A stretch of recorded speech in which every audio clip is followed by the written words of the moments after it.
Well, here's what I have. I have a Jayco 28 QB, which is a Class C motorhome. I tow a car with it. And we have a full bedroom in the back. We've gone all over the country. We've been in all 48 states in the lower portion of the United States.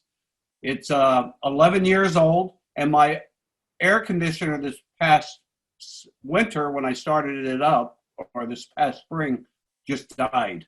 It would not work. So I figured 11 years old, needed a new AC.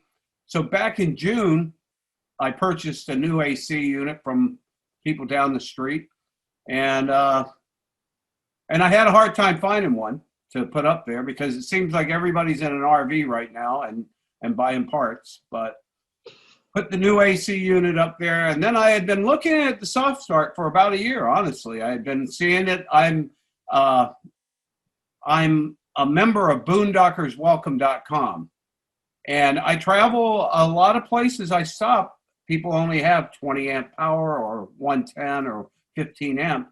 So I thought that this might be helpful for us running the AC, and I don't mind giving somebody a donation for power. So that's the way it works. I have people that come here and do the same thing at my house, but I have two 30 amp outlets outside. So I've been looking, going back and forth. I said, okay, I bought a brand new air conditioner. Let me put a new Soft Start on it. It's only a couple $100. It really seems like a stretch, but if it works, fine, it works. And so I wired it in per the directions. I had to cut a lot of wires. I didn't care for that, but I did it. And it worked. I did need your tech service. Your guy down in Delray Beach, I think, helped me out. And I had a wire off my compressor that I had taken off to put on the other wires, and I had neglected to put it back on. Once I put it on, it ran. So I really felt good about your tech help. It satisfied me. Went up to New England about 2 weeks later. Didn't really run it much. I went up to New England a couple weeks later. The day up, we ran it at a campground. It worked good. So I'm at my brother-in-law's house running off a 20 amp service out of his cellar, and I'm impressed because it's been like 3 days running off pretty much all the time because it was very hot up there. This is in Rehoboth, Massachusetts, where we're at. We get this mega rainstorm, and it rains probably for a solid hour and a half, but I mean just pours like cats and dogs. So towards the end of this rainstorm, my AC stops. And I said, okay, what happened? Something's wrong.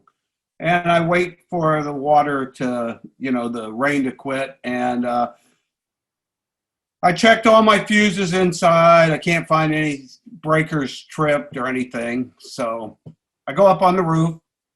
I can smell something, electrical smell.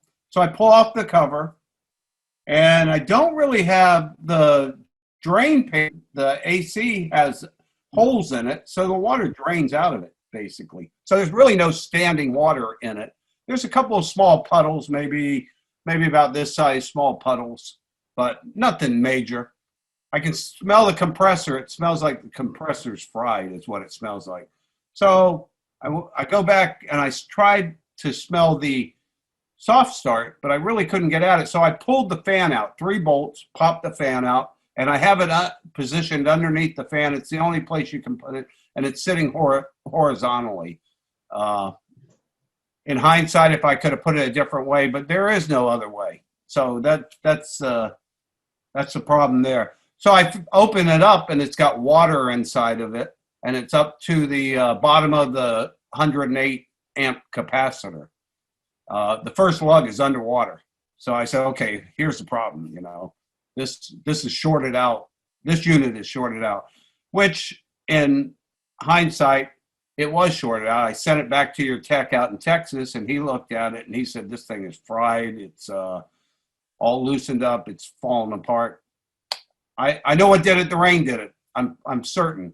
And I think I understood how it happened is this new unit, this new air conditioner unit, has a mega fan in it. It's very small, but it can really bring out. So I think the water sat in the bottom.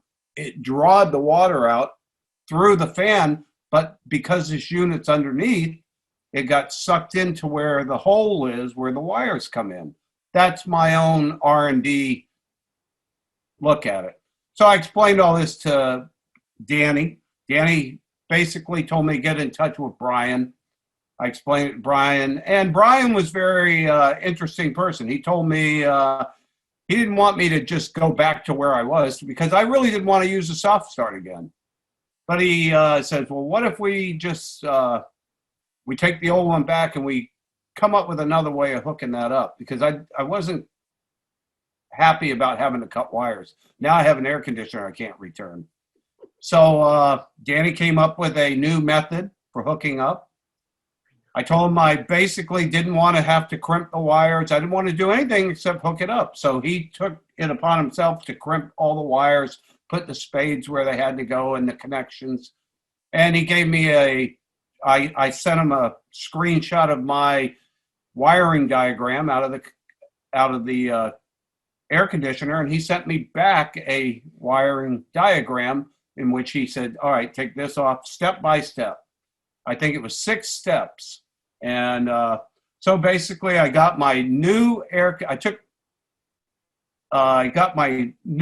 to Brian. I said, yeah, I'd like to do this if I don't have to cut the wires. So again, I talked to Danny. We went through it all.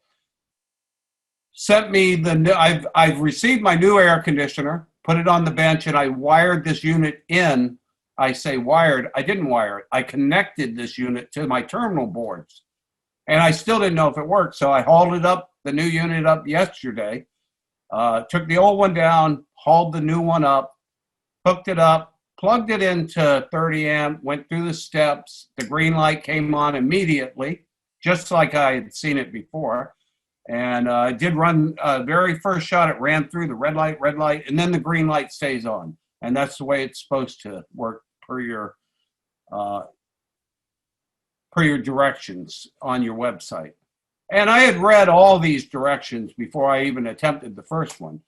I wanted to make sure I did the right idea. So I ran it for 30 minutes and it dropped my humidity 37%, dropped it down in 30 minutes. And it dropped my temperature down by 9 degrees. I was at 81 degrees inside the camper, and it dropped it down 9 degrees to 72, I believe. But so I ran that for a half hour. Then I had to go somewhere and do something. I came back and I took it to my, out in my shed, I have a 20 amp that is not a GFI plug. So I put it on my 20 amp breaker power, and I ran it for 4.5 hours yesterday. And it cycled on and off, and that's it, man. I'm impressed. I'm impressed with the product, but I'm really impressed with the way Brian Gibson treated me as a customer.